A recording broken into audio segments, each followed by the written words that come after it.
Everyday life science by সূচনা চ্যানেলে সকল শিক্ষার্থীদের স্বাগত। আজকে আবারও এসে গেছি বিভিন্ন ধরনের কম্পিটিটিভ এক্সাম এবং জেইইর জন্য লাইফ সায়েন্স বিষয়ক কিছু GK20 নিয়ে। 1 নম্বর, PPLO বা প্লুরোনিউমোনিয়া লাইক অর্গানিজম বা যাকে বলা হয় মাইকোপ্লাজমা। এই মাইকোপ্লাজমা হলো ব্যাকটেরিয়া সদৃশ্য এক ধরনের অণুজীব। 2 নম্বর, এই মাইকোপ্লাজমা মানুষের দেহে প্লুরোনিউমোনিয়া রোগের সৃষ্টি করে।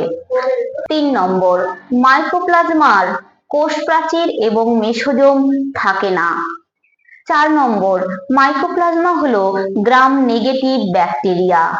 6 নম্বর, ব্লু গ্রিন অ্যালগি হলো সায়ানোফাইসি বা মিক্সোফাইসি শ্রেণীর অন্তর্গত এক ধরনের শৈবাল।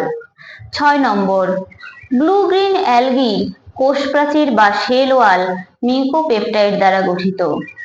7 নম্বর, ব্লু গ্রিন অ্যালগি শৈবালের কোষ প্রাচীর প্রধানত লিপোপ্রোটিন দ্বারা গঠিত। 8 নম্বর, ব্লু গ্রিন অ্যালগির রাইবোজোম 70S প্রকৃতির হয়। 9 নম্বর, এই ব্লু গ্রিন অ্যালগির সঞ্চিত খাদ্য হলো সায়ানোফাইসিয়ান স্টার্চ, গ্লাইকোপ্রোটিন, লিপিড এবং প্রোটিন। 10, ব্লু গ্রিন অ্যালগির রঞ্জক পদার্থগুলি হলো সবুজ রঞ্জক যেটি হলো ক্লোরোফিলে, হলুদ রঞ্জক হলো ক্যারোটিন এবং জ্যান্থোফিল, লাল রঞ্জক হলো সি-ফাইকোএরিথ্রিন এবং নীল রঞ্জক হলো সি-ফাইকোসায়ানিন। 11 নম্বর, রিকেটসিয়া হলো এক ধরনের ব্যাকটেরিয়া সদৃশ্য অণুজীব। 12 নম্বর, রিকেটসিয়ার কোষ প্রাচীরের প্রধান উপাদান হলো মিউকোপলিস্যাকারাইড। 13 নম্বর, রিকেটসিয়া মানবদেহে টাইফাস রোগের সৃষ্টি করে। 14 নম্বর, রিকেটসিয়া দ্বিবিভাজন প্রক্রিয়ায় অংশগ্রহণ করে অর্থাৎ বাইনারি ফিশনের মাধ্যমে রিপ্রোডাকশন ঘটায়। 15 নম্বর, স্পাইরোকিটি হলো সর্পিলাকার আণুবীক্ষণিক এক ধরনের জীব। 16 নম্বর, স্পাইরোকিটি হলো ব্যাকটেরিয়া এবং প্রোটোজোয়া উভয়ের বৈশিষ্ট্য বহন করে অর্থাৎ স্পাইরোকিটি ব্যাকটেরিয়া এবং প্রোটোজোয়া উভয়ের বৈশিষ্ট্য সম্পন্ন এক ধরনের জীব। 17 নম্বর, স্পাইরোকিটি মানবদেহে সিফিলিস রোগের সৃষ্টি করে।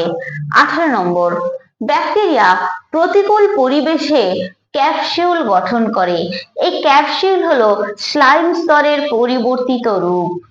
19 নম্বর, ব্যাকটেরিয়ার কোষ প্রাচীরের প্রধান উপাদান হলো মিউকোপেপটাইড বা পেপটাইডোগ্লাইকেন।